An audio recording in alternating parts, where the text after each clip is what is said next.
اس نے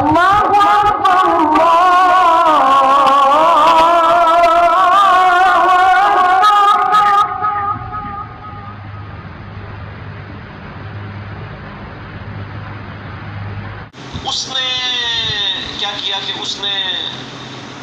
اپنے ہاتھ میں بائبل پکڑی اور اس نے کہا کہ میں کرسچن سے ریورٹ ہوں مسلمان، تو میں ابھی اسلام میں تحقیق کروں کہ میں نے کس مقطع فکر میں آتے ہیں۔ ظاہر وہ دنیا دار بندہ تھا، وہ کہہ بھی ٹھیک رہا تھا کہ وہ ہمیں مطلب ایک تو سنا کے مسلمان ہوتا ہے نا، اس کو تو پتہ ہی نہیں ہوتا میرا کیا فرقہ ہے، جدھر ہی پیدا ہو جائے ادھر ہی ہوتا ہے۔ اب وہ ریورٹ ہوا تھا،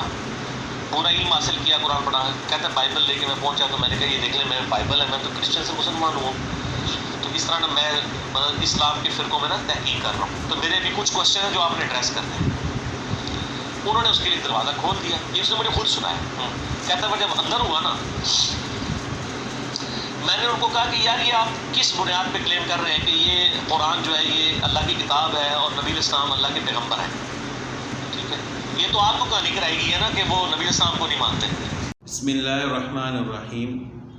آج محمد علی مرزا کی ایک ویڈیو دیکھی تو بہت افسوس ہوا کہ یہ کس طرح لوگوں کو گمراہ کر رہا ہے اور اپنے فالوورز کو کس طرف لے کے جا رہا ہے۔ پہلے تو یہ محبت اہل بیت کا چورن بیچتا رہا، پھر رفع یدین کے مسئلے پر اس نے لوگوں کو اپنی طرف مائل کیا، تو اب یہ اپنے فالوورز کو قادیانیت نوازی کی طرف لے کے جا رہا ہے اور یہ ثابت کرنا چاہتا ہے کہ یہ قادیانی بھی مسلمانوں کا ایک فرقہ ہے۔ پہلے تو ساری زندگی یہ کہتا رہا کہ میرا کوئی فرقہ نہیں ہے، میں فرقہ والیت کے خلاف ہوں، یہ مولوی آپس میں لڑ رہے ہیں، فرقہ والیت پیدا کر رہے ہیں، لیکن آج اس ویڈیو میں یہ باقاعدہ طور پر فرقہ والیت کے فضائل بیان کر رہا تھا کہ یہ کہہ رہا ہے کہ میرا ایک دوست جب عیسائیت سے مسلمان ہوا تو اس نے فرقوں کی تحقیق کرنا شروع کی کہ میں کس فرقہ میں جاؤں، تو وہ قادیانیوں کے پاس گیا۔ تو اس بات سے یہ ثابت کرنا چاہتا ہے کہ قادیانی بھی مسلمانوں کا ایک فرقہ ہے، جبکہ ہمارا یہ متفقہ عقیدہ ہے کہ قادیانی مسلمان ہیں ہی نہیں ہے، تو یہ مسلمانوں کا فرقہ کیسے بن سکتا ہے؟ وہ تو بالاتفاق ہر فرقے کے نزدیک وہ کافر ہیں اور ختم نبوت کے انکار کی وجہ سے وہ کافر ہیں۔ تو پھر یہ کہہ رہا ہے کہ ظاہری بات ہے کہ وہ ایک پڑھا لکھا آدمی ہے، تو جو آدمی پڑھا لکھا ہوتا ہے وہ تو کسی فرقہ میں جاتا ہے، اور جو سنا کے مسلمان ہوتا ہے اس کا کوئی فرقہ نہیں ہوتا۔ تو دیکھیں کہ ساری زندگی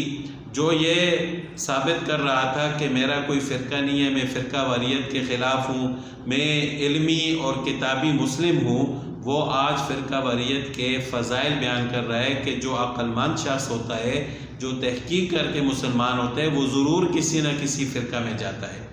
اور صرف کس وجہ سے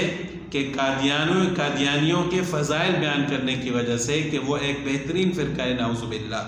پھر آگے جا کر یہ کہتا ہے کہ آپ کو یہ کہانی کرائی گئی ہے کہ قادیانی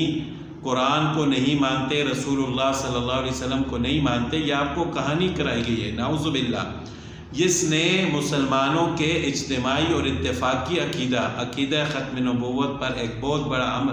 حملہ کیا ہے اور مسلمانوں کو گمراہ کرنے کی کوشش کی ہے، تو اس کے فالوورز کو خاص کر ہوش کے ناخن لینے چاہیے کہ وہ ان کو کس طرف لے کے جا رہا ہے۔ وہ تو ان کو قادیانیت کی طرف لے کے جا رہے ہیں اور یہ ثابت کرنا چاہتا ہے کہ قادیانی رسول اللہ صلی اللہ علیہ وسلم کو بھی مانتے ہیں، قرآن کو بھی مانتے ہیں، لیکن حقیقت میں نہ وہ رسول اللہ صلی اللہ علیہ وسلم کو مانتے ہیں، نہ وہ قرآن کو مانتے ہیں۔ اگر وہ رسول اللہ صلی اللہ علیہ وسلم کو مانتے ہوتے، قرآن کو مانتے ہوتے، تو وہ کبھی بھی ملعون مرزا غلام احمد قادیانی کو نبی نہ مانتے، تو وہ اس کے